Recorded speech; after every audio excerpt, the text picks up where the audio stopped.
Today I'm going to tell you the story of how this came to be. This is the story of John Sands Sega. I'm not going to lie, this is another instance of me marking this particular territory on YouTube before someone else finally decides to, because I'm an opportunistic bitch. I think I'm going to get this right, but be kind of my mistakes. I'm sure if I get something wrong, I can make an addendum video later on. And as usual, a lot of the stills and visual things you'll see here are from SegaRetro.org, a site nearly rabbit-holey as Wikipedia itself. If any of this tickles your boat or floats your pickle, I'm sure you'll go bonkers over there. Anyway, Sega was formed in Hawaii in 1940 as Standard Games, specifically meant to push games on military bases. Eventually, the Transportation of Gambling Devices Act threw a wrench in things, and in 1952, they moved west, rebranded as Service Games of Japan the following year, and they started releasing arcade stuff for public use. Skip ahead to the end of the 70s, and Sega started opening large arcades all over Japan. And if Radar Scope was any indication, they definitely had a leg up on Nintendo, which wasn't quite at the century mark when the arcade wars started heating up. Where they did fall behind was home consoles. Nintendo got in on the Pong fad pretty quickly, with some of the external cases of their Pong clones actually designed by Miyamoto, one of his first gigs.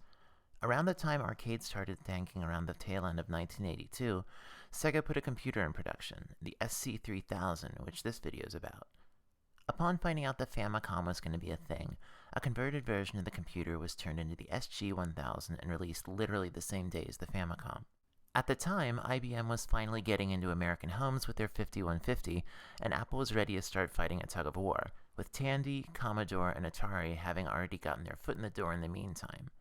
In the UK, it was mostly Commodore battling out with Sinclair and Amstrad. In Japan, NEC was the market leader, with Sharp and Fujitsu getting in their blows, and Microsoft and ASCII joining forces to create the MSX architecture in 1983. In the Antipodes, it was a free-for-all. Acorn, Apple, Applied Technology, Apricot, Atari, Commodore, DEC, Exidy, HP, Osborne, Sanyo, Sinclair, Spectra Video, Sperry, and Wang all had their own hardware on the market. Commodore definitely pulled ahead at some point, but everyone was destroyed by the late 80s IBM clones. Actual IBM computers didn't reach Australia until 1992. Anyway, things were so competitive, you can see why Sega thought they had a chance. Early on, Nintendo and Sega didn't quite have the ability to handle their own distribution. Tonka handled the Sega Master System in America, for example. When it was barely 2 years old, Mattel handled distribution of the Nintendo Entertainment System in the UK, Australia, and New Zealand, among other countries. Considering that was 1987, you'd be right to assume Sega needed a helping hand to push their computer down under a few years prior. Grandstand Leisure, a game and toy manufacturer, pushed the SC3000 in Europe and New Zealand. A company called Aussiesoft eventually ended up distributing the Master System and Mega Drive in Australia, so there were options. And who did Sega choose to push the SC3000? A greeting card company.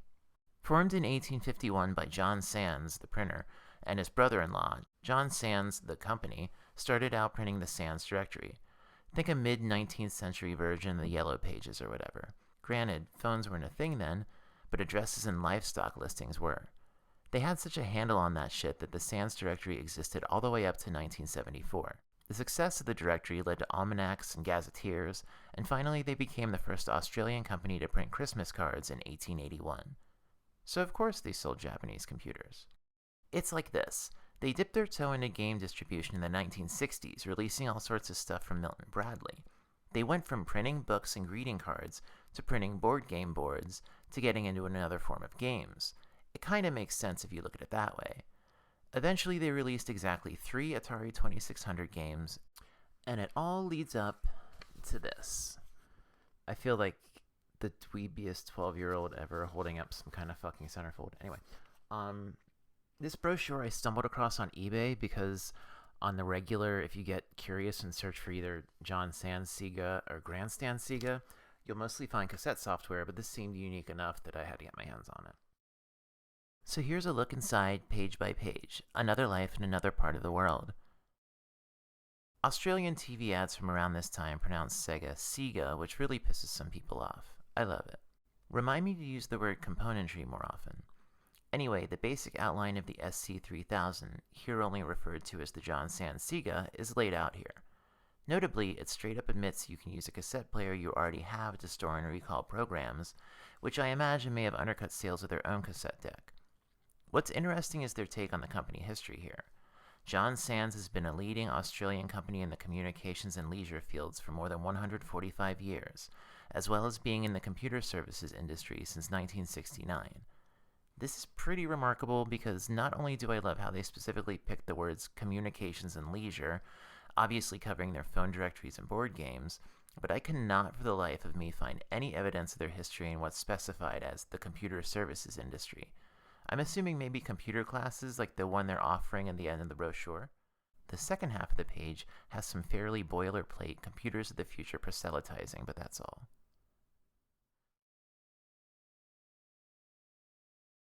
The next page ascends from boilerplate to fanaticism.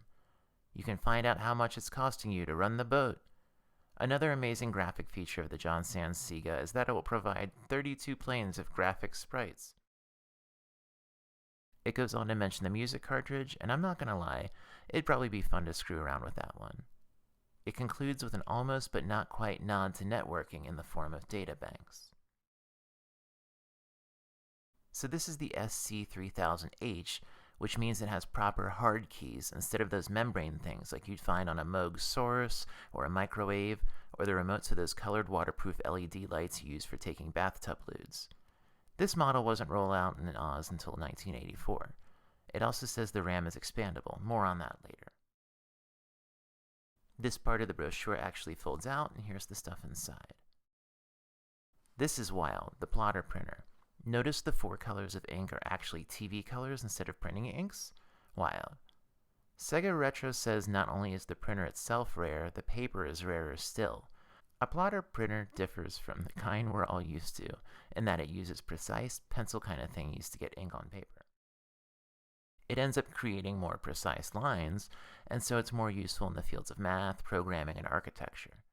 There were portable computers in the US in the mid-80s that sometimes had docking stations with plotter printers on them. Nowadays, most plotter printers are massive. The SF7000 Super Control Station wins the 1984 award for Sega peripheral with the vaguest name. It's a disk drive, RAM upgrade, and a source for additional interfaces all in one. The disks are a proprietary 3-inch format, which I've never actually seen in real life. They're 312 kilobytes and, quote, far more than you'll ever use, end quote. As a comparison, the image of this particular page of the brochure you're looking at right now is 5 times the size of these damn disks. In addition, the SF7000 added a parallel port and 16K of RAM. Between this and the slightly higher RAM built into the hard keyboard model, you'd end up with a lot more room for basic programming. This is a fairly standard cassette data recorder. Straight away they claim it's extremely reliable, though info I found online suggests otherwise. I know they have their faults, but there's something so cool and charming about using cassettes for data. In a lot of cases, MP3s of the data tones you'll find on a data cassette can substitute nowadays, and that's a little more robust and permanent than magnetic tape. Here's a spec sheet for everything. Someone somewhere out there is going to want to pause over and over and read their way through this, so I'll pan real slowly. Just like the SG-1000, this beast runs on the famous, the ubiquitous, the well-loved Zilog Z80, specifically the 4 MHz Z80A. It's a chip used in tons of stuff. The Roland Jupiter 8 and Dave Smith's Prophet 5, Pac-Man, ColecoVision, the ZX Spectrum, the Master System and the Game Gear, and ultimately the Genesis, Game Boy, and Game Boy Color, the last of those two slightly modified, and all the way up to the Neo Geo Pocket Color. It's included in the Commodore 128 and in the SC3000's direct competition, the MSX. One thing this leaves out, eventually a 1200 baud modem was released.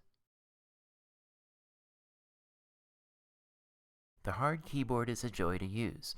If you've ever used a standard typewriter, you'll find all the usual keys in exactly the same places as you're used to. I love that.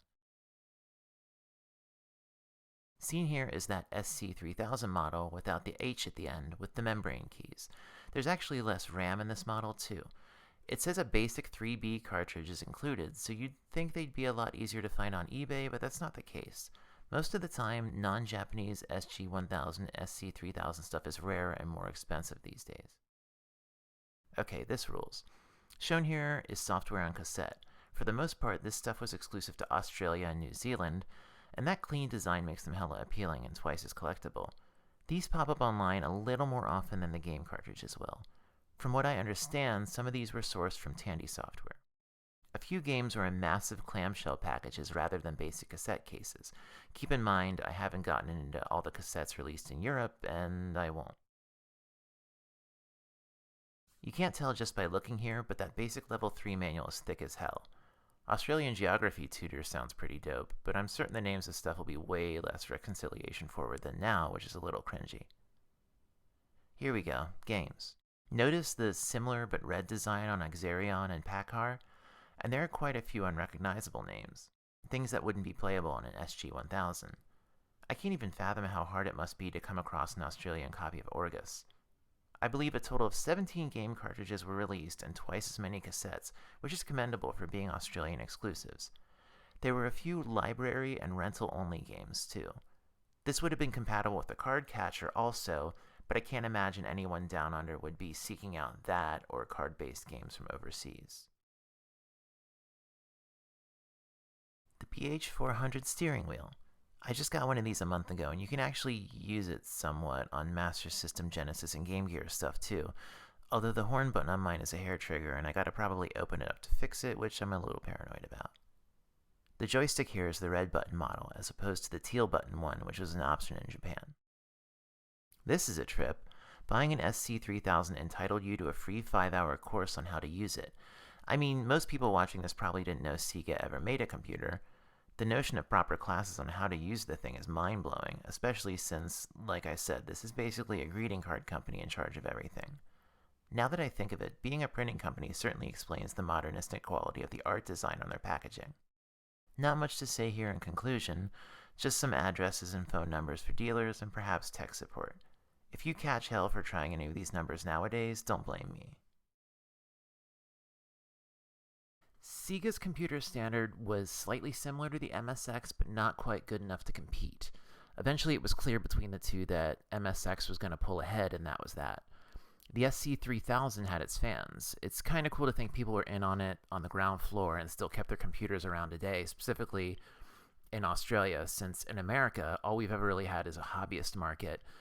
And eventually, time and tech trundled on, and Sega were more interested in sticking to dedicated gaming consoles.